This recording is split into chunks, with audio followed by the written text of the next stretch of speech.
This is part 8 and my final video in a series of videos working through the Procode.com Drawing Basics course. In my last video, I went through the values section of the course, and in this video, I'll be covering the edges section. This section introduces us to the concept of edges and how to manage and design the hard, firm, soft, and lost edges in our drawings. The first project in this section is to shade some blobs. This gives us some practice in gradations and just some basic convention of values on forms. This one was kind of fun, and it was nice to just zone out and try to visualize a light source hitting these shapes and how that would affect the value structure on them, focusing on the variation of edges. Level 2 of the Shading Blobs project was a little more confusing to me, this time drawing some very basic head shapes as 3D blobs. In this case, I was a little confused at how we're placing the eyeball in these forms among some other things. What I've found through this course is that some projects seem a little confusing because I'm just missing some prerequisite knowledge. Being a basics course, I wasn't expecting a whole lot of that, but there still is some of it. When it does happen, it's always in the level 2 assignments, which are intended for those who are not necessarily absolute beginners. On this one, I spent some extra time studying skull and head construction techniques, and that really started to clear up the forms used in these heads and the usefulness of this exercise. I started this project by doing a copy of the same head he did in his project video to wrap my head around the various forms by drawing them instead of just watching. I then peeked at which portraits he used in his demo so I could start with those and then get some feedback as to how far off I was. I did the first portrait of the girl in profile, and then I watched the demo so I could make corrections before moving on to the next one. On this first one, I didn't quite get the angle of my face as steep as he did, and I didn't capture the bottom plane of the brow ridge or the nose, but it gave me a good idea of some things I could improve. On the second and the third one, he exaggerated his a little more. He focused on finding the symmetry on the sides, and I simplified certain areas maybe a little bit more than he did. I know that these are up to a certain amount of interpretation, and that my solutions were not necessarily wrong, but being able to compare against his demos after doing mine and make those corrections was helpful to me. Next, we had a little exercise which was useful for practicing our gradations, which comes in handy on the next project, shadow mapping. For level 1 shadow mapping, we are finding the shadow terminator on some provided photo reference of arms, specifically focusing on the variation in edges through that terminator. This one was fun, and I think it really drives home the point of how important it is to find that delineation between light and dark side of the forms. It really gets you to start looking for light direction and quality and how the light interacts with the harder and softer areas of the shape. The most difficult part for this was identifying and rendering the difference between the soft and hard edges in the forms. I'm not used to looking for this, but doing enough of these was definitely helping. I took the same approach as I've done before, where I peek ahead at the demos to discover which references are used, and then do my own version and correct aspects of it based on what I learn. This makes my failures a bit more productive because it forces me to identify the concepts I'm missing or making mistakes on. The level 2 project was a bit harder.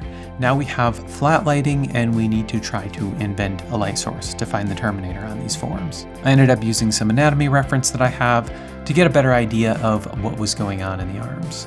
I don't know anatomy that well and was having a bit of a hard time identifying how all the bumps fit together.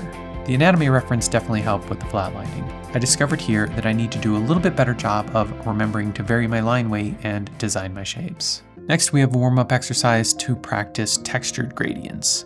I suppose this was added to the section as another variation on gradients since our last warm-up was with gradients. However, everything else we've done in this section is focused on controlling edges while shading with pencil or charcoal. This exercise is focused on drawing textures in ink. It's a valuable exercise and I like it, it just felt a little out of place in this section. The last project in this section and in the course is to draw some skulls focusing on lost and found edges. This project is a pretty good review of all of the exercises we've done so far. I started by doing 3 thumbnails to try and determine where I wanted to go with composition.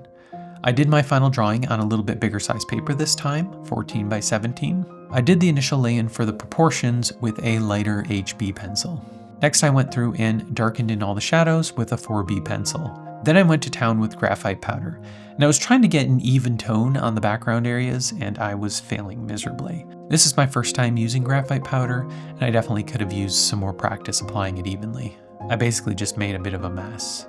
I kept doing iterations of darkening with my 4B pencil, pulling out highlights with my eraser, and blending together the shadows. I wanted to make sure that I didn't lose the purpose of the assignment, so I tried to blend more of the edges together to lose them in the shadows and highlights. I'm not very happy with how the graphite powder in the background worked out. It's a bit uneven and difficult to blend together well. I'm relatively happy with my skull, but I'm hoping the next one will be better. For level 2 of the Lost and Found Edges project, I went through the same process as the last drawing. I created 3 thumbnails, and then I did a lay-in with a light HB pencil before going in darker with a 4B pencil. I taped off the drawing border this time, and I avoided the charcoal powder. I just used my pencil and a few different erasers for all the values and felt like I had a lot more control. I do feel like I had a hard time with how to add some energy to these. Mine are maybe a bit too deliberate and feel a bit stiff. I tried to add some faster marks and strokes to the background for this. It often feels like laying down the background values is more time consuming than the actual subject. My level 2 skull process didn't end up being much different than how I approached the level 1 drawing. The skull reference photo was a little blurry, but I ended up filling in the details fairly easily on it. It would have been nice to have a little bit more of a variation in the assignment for level 2, but I still enjoyed doing another one of these skull drawings.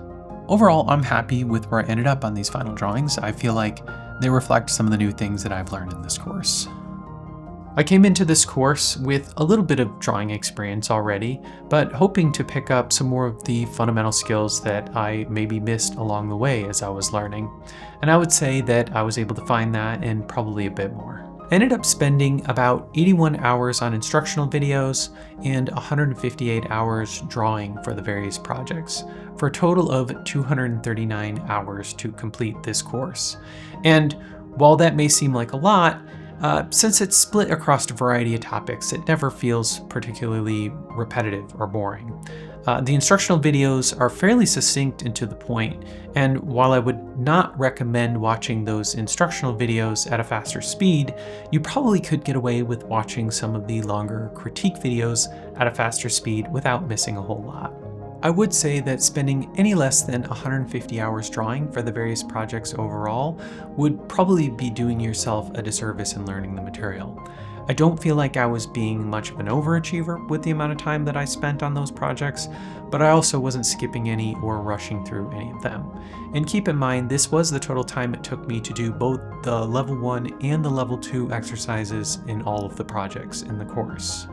But the good news is, if you like drawing, the projects are going to be the most fun part and where you learn the most. This concludes my series of videos going through the Drawing Basics course.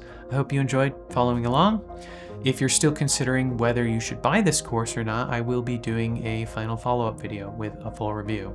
I would say the gist of it is, I really enjoyed going through this course, and if you're looking to learn drawing fundamentals, I think this is a great option and one that is very affordable for what it gives you.